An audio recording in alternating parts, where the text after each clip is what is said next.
नमस्कार, मैं हूं आशुतोष अनंत और आप देख रहे हैं अनकंडीशनल रिपोर्ट। दोस्तों, दिल्ली से महज 5 से 6 किलोमीटर की दूरी पे स्थित नोएडा का सेक्टर 31 का ये एरिया है। ये एरिया फेमस है निठारी कांड की वजह से। निठारी कांड की जब भी जिक्र होता है, देश गमगीन हो जाता है। ये वो जगह है और मेरे पीछे ये वो बिल्डिंग है जहां से तकरीबन जो सरकारी आंकड़ा है, उस आंकड़े के हिसाब से 15 से 16 लड़कों का अवशेष यहाँ से मिला था, उनका कंकाल मिला था। और मैं जिस नाली पे खड़ा हूँ, अभी तो फिलहाल इसे ऊपर सीमेंट रख दिया गया है, इसको पैक कर दिया गया पूरी तरीके से। लेकिन ऐसा कहा जाता है कि यहाँ के जो स्थानीय लोग हैं वो कहते हैं कि यही वो नाली था जिसमें 15 से 16 बच्चों का अवशेष मिला। और वो अवशेष मिलने के बाद पूरे नोएडा और पूरे देश में हड़कंप मच गया। मेरे पीछे देख सकते हैं, यहाँ शायद अभी दिख नहीं रहा होगा, मैं चल के दिखाऊंगा वाटर टंकी आपको।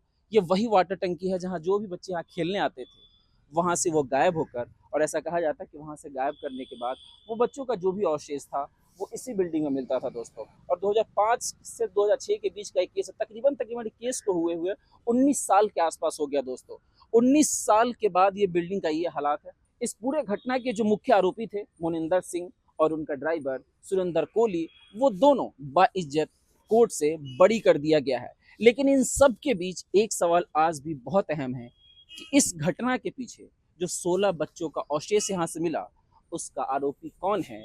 उन सब के पेरेंट्स आज भी इसी इंतजार में बैठे हुए हैं कि मेरे बच्चों के जो अवशेष मिले उसका कातिल कौन है। तो मैं वो उस वाटर टंकी पे आ गया हूँ। आप देख सकते हैं कि वाटर टंकियाँ यहीं से जो भी 16-17 बच्चे गायब हुए थे वो इसी जगह से गायब हुए थे।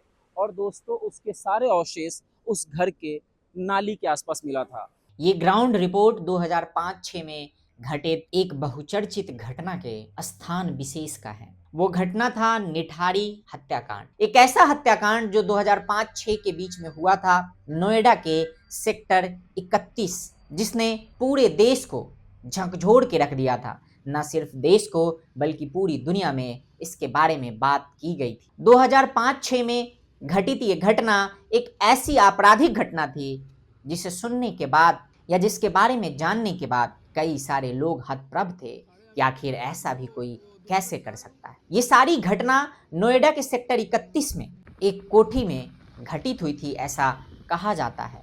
उस कोठी का नंबर था सेक्टर 31D5।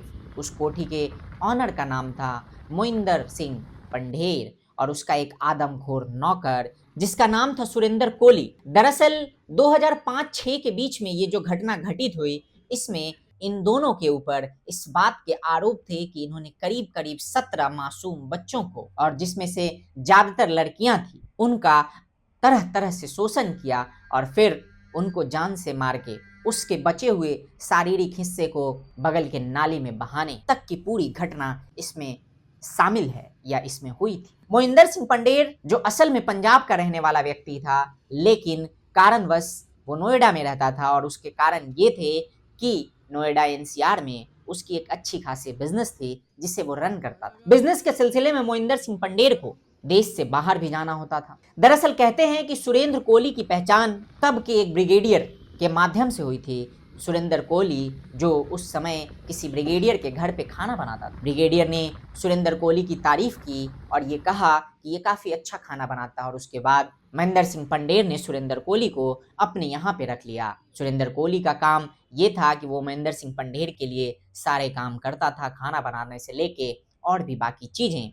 यही नहीं बल्कि इससे अलग वो लड़कियां सप्लाई करना, लड़कियों को बुलाना, कॉल गर्ल्स को बुलाना, ये सारे काम भी मोहिंदर सिंह पंढेर के लिए किया करता था। दोस्तों, ये पूरी घटना इस बात से जुड़ी हुई है कि किस तरीके से 2005-6 के दौरान D5 बंगलों के बगल में जो नाला था, उस नाले में ब्लैक कलर के पॉलीथीन से कई सारी छोटे छोटे बच्चों के अलग अलग शारीरिक हिस्से को बरामद किया गया, जैसे कि खोपड़ियां, हड्डियों के कंकाल, प्राइवेट पार्ट्स इत्यादि इत्यादि। ऐसा नहीं है कि ये पूरी जो घटना है वो एक दिन में घटी, बल्कि ये घटना 2005 के आसपास शुरू हुई और इसका खुलासा 2006 में हुआ। 2005 से ही उस जगह के आसपास के इलाके से छोटे बच्चे गायब होने लगे। लोगों ने उसकी शिकायत पुलिस में की। और दरअसल जो बच्चे गायब हो रहे थे वो बच्चे गरीब परिवारों से आते थे, गरीब परिवार के थे, इसलिए पुलिस ने भी कोई उतनी सूद नहीं ली। और चूंकि इसमें से ज्यादातर लड़कियां थी तो पुलिस का ये भी मत था उस समय कि हो सकता है कि ये परिवार के लोग बच्चियों की आयु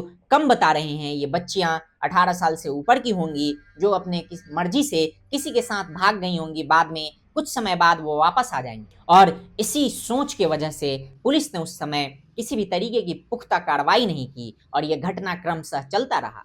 2006 के समय एक ऐसी घटना हुई जिसने इसको पूरी तरीके से मीडिया का हिस्सा बना दिया। दरअसल एक लड़की जिसका नाम पायल था वो ऑटो में बैठ के उस बंगलों के पास गई और उसने ड्राइवर से ये बताया कि वो कुछ देर में वापस आके ऑटो का किराया देगी, लेकिन लड़की वापस नहीं आई। जब काफी समय बीता तो उस ऑटो ड्राइवर ने D5 का बेल बजाया और ये पता करने की कोशिश की कि आखिर वो आई क्यों नहीं। बाद में उसे पता चला कि वो तो ऑलरेडी जा चुकी है, उस लड़की का नाम पायल था। ये सारी घटना उस ऑटो ड्राइवर ने उस लड़की के पिता को बताई और उसके पिता ने FIR की। उसके बाद जब पुलिस ने खोजबीन शुरू की तो उन्हें उस घर में पायल के वस्त्र मिले, उसके मोबाइल मिले और भी कई सारी चीजें मिली। फिर जो पुराने केसेस थे उन सबको ट्रैक डाउन किया गया, उन सबको इसके साथ लिंक किया गया और तब जाके पुलिस की खोजबीन काफी जोरों शोरों से शुरू हुई और धीरे धीरे गुत्थियां खुलती गई। गुत्थियां जब खुलने लगी तो अचानक से मीडिया का जमावड़ा हुआ, मीडिया की नजरें गईं और ये केस पूरे देश में आग की तरह फैल गया। और वहीं से मोहिंदर सिंह पंडेर और उसके आदमखोर नौकर जिसका नाम सुरेंद्र कोहली है, उनकी ये सारी काली करतूतें सामने आई। पुलिस ने इन दोनों को अरेस्ट किया। इनको 7 बार के आसपास फांसी की सजा हो चुकी है और बार बार इनकी फांसी की सजा को कैंसल आउट किया गया और अंततः इन दोनों को हमारे न्यायिक प्रक्रिया ने बरी कर दिया। सुरेंद्र सिंह कोहली जो अभी हाल ही में 1 हफ्ते पहले सुप्रीम कोर्ट से रिहा हुआ है, वहीं दूसरी तरफ महेंद्र सिंह पंडेर जो 2023 में ऑलरेडी 21 सालों की सजा काट के जेल से रिहा हो चुका है। जैसे ही सुरेंद्र कोहली को लेकर सुप्रीम कोर्ट का जजमेंट आया और सुप्रीम कोर्ट ने अपने जजमेंट में यह बताया कि पुलिस के द्वारा सबूतों के ना मिलने की वजह से इसे छोड़ा जा रहा है। अगर उस जजमेंट का मोटा मोटी सारांश आप समझें तो यही है दोस्तों, इन दोनों को यानी कि महेंद्र सिंह पंडेर और सुरेंद्र कोहली को इस पूरी घटना के आरोपी के तौर पे पिछले 21-22 सालों से वो लोग जेल में थे। 2023 में पंडेर छूट के आता है और 2025 में सुरेंद्र कोहली। और जब जजमेंट दिया गया सुप्रीम कोर्ट के द्वारा तो उसमें ये लिखा जाना या उसका सारांश ये होना कि चूंकि साक्ष्य पूरी तरीके से इस बात को सेटिस्फाई नहीं करते या इस बात को प्रूफ नहीं करते कि इन्हीं दोनों ने उन बच्चियों का कत्ल किया था, और इस वजह से सिर्फ आरोप के बिना पे या सिर्फ उस घटना का उनके कोठी के आसपास होना जिसमें इन दोनों को अभियुक्त बनाना, आरोपी बनाना, इनको सजा देने के लिए काफी नहीं है। साक्ष्यों के अभाव में इन दोनों को छोड़ दिया जाता है। दोस्तों अब आप सोच रहे होंगे कि अगर साक्ष्य नहीं मिले इसका ये मतलब नहीं कि ये दोनों गुनहगार नहीं है। और दूसरी बात कि आखिर इस सवाल का जवाब कौन देगा कि उन 17 बच्चियों का या 17 बच्चों का जिसमें बच्चियां थीं और बच्चे भी थे, लड़के और लड़कियां दोनों थे, उनकी हत्या किसने की? उनको न्याय कौन देगा? उनको न्याय कब मिलेगा? उनके माँ बाप को न्याय कब मिलेगा? क्या न्याय मिलेगा भी? क्योंकि जिस तरीके से इन दोनों को रिहा किया गया है इसको देखते हुए और जो भी सुप्रीम कोर्ट ने अपने जजमेंट में कहा है कि साक्ष्य की उपलब्धता ना होने के वजह से, यानी कि जितनी उपलब्धता चाहिए थी, जिस तरीके के कॉन्क्रीट प्रूफ चाहिए थे, वो सारे प्रूफ नहीं है। इसका मतलब ये कि जो बच्चियां या जो बच्चे जिनकी हत्या की गई शायद उनको अब कभी न्याय नहीं मिलेगा। और इस केस में भी वही हश्र होगा जो हमने कभी आरूसी तलवार के केस में देखा था, जिसमें इस देश की न्यायपालिका को, इस देश के तंत्र को, इस देश के प्रशासन को आज तक ये पता नहीं चल पाया कि आखिरकार आरूसी तलवार की हत्या किसने की थी। ये सवाल हमारे देश के न्यायिक प्रणाली पे, हमारे देश के प्रशासनिक प्रणाली पे बहुत बड़ा सवाल खड़ा करता है। और ये सवाल उन सबको अपने आप से पूछना चाहिए जो लोग भी इस केस में इन्वॉल्व थे कि आखिर उन्होंने वो क्या किया और क्या नहीं किया जिसके वजह से इस तरीके के जघन्य अपराध के दोषियों को भी बिना साक्ष्य के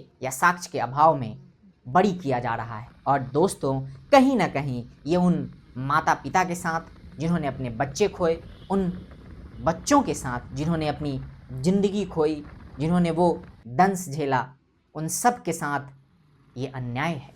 दोस्तों, आपको क्या लगता है कि ये जो कुछ भी हुआ है और जिस तरीके से इन दोनों को रिहा किया गया है और सुप्रीम कोर्ट का जजमेंट में ये कहना कि साक्ष्य के अभाव में इन दोनों को रिहा किया जाता है, वो कितना उचित है? और साथ ही साथ किस तरीके के आमूल चूक परिवर्तन हमारे प्रशासनिक और न्यायिक प्रणाली में करने की ज़रूरत है, वो भी आप हमें कमेंट के माध्यम से बता सकते हैं। बाकी अभी के लिए बस इतना ही। मिलते हैं अगले वीडियो में। टिल देन, जय हिंद, जय भारत, नमस्कार।